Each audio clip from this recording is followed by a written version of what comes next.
Good morning বন্ধুরা, শুভ সকাল। তোমরা কেমন আছো? আশা করি তোমরা সকলেই ভালো আছো।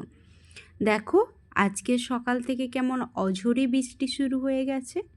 আসলে সকাল থেকে নয়, কাল রাতের থেকেই বৃষ্টিটা হচ্ছে, তো সকাল দিকে একটু বেশিই পড়ছে।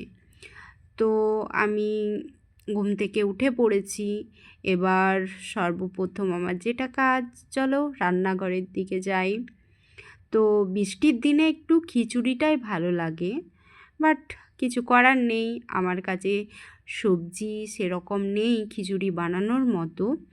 তো চলো দেখা যাক কি কি করা যায়, কি কি সবজি আছে।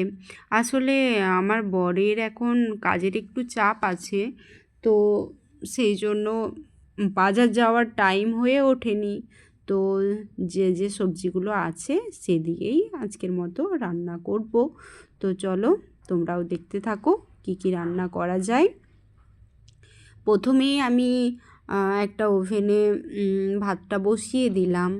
তারপর সবজি যা কিছু আছে টুকটাক করে সবজি কাটাকুটি করব, মশলা একটু বাটবো। তো আমি এদিকে আমার কাছে যা সবজি ছিল, মানে একটুখানি ভেন্ডি ছিল, তো আমি ভাবলাম ভেন্ডি আর করলা আর সাথে একটুখানি আলু পেঁয়াজ দিয়ে একটা ভাজা বানাবো, আর তার সাথে একটু সয়াবিন আলুর সবজি করব, আর একটু টমেটো আলু আর কাঁচা লঙ্কা দিয়ে ঝাল ঝাল করে একটু পোস্ত বানাবো। আজকে আর ডিম বা মাছ কিছু বানাবো না, কারণ রোজ দিন দেখবে ডিম মাছ মাংস এগুলো ভালোও লাগে না। মাঝে মাঝে মনে হয় সবজি ভাত খাই, তাতে একটু আলাদা শান্তিও পাওয়া যায়। তো চলো দেখো, এই যে আমার ভেন্ডি করলা আলু ভাজা প্রায় হয়ে এসেছে, আর এদিকে ভাতটাও আমি বসিয়ে দিয়েছি। তো আলু ভাজা করলা ভাজা হয়ে গেলে আমি এখানে পোস্তর জন্য প্রথমে আলুটা ভেজে নিচ্ছি, তারপর একটু জল দিয়ে সেদ্ধ করতে দেবো। আর এদিকে আমি পোস্ত বেটে নিচ্ছি।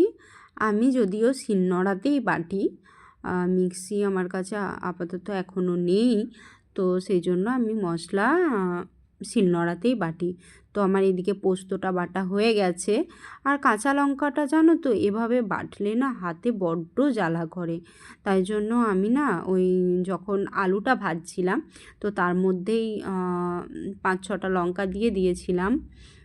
তো এই দেখো, কাঁচা লঙ্কা টমেটো আলু এগুলো সব তেলের মধ্যে ভেজে একটুখানি জল দিয়ে এটাকে সেদ্ধ করতে দিয়ে দিয়েছি।